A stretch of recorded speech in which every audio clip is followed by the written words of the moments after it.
Një 46 vjeçar që furnizonte grupet kriminale me armë ka përfunduar në pranga. Ky është momenti kur policia e Tiranës arrestoi Altin Celamin, një ish ushtarak që sipas uniformave blu tashmë i shërbente organizatave kriminale.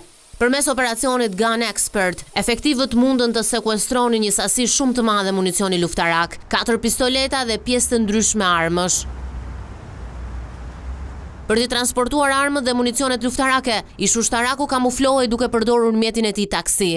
Nga pamjet e policisë, duket edhe momenti kur 46 vjeçarit i gjendet e pjesa e zinxhirit të xhupit një sasi kokaine. Por kjo nuk është hera e parë që Altin Celami arrestohet si i përfshirë në këtë aktivitet kriminal. Ish ushtaraku përballet me akuzat për armbajtje pa leje, prodhim i armëve shpërthyese dhe municionit dhe prodhim e shitje lëndësh narkotike.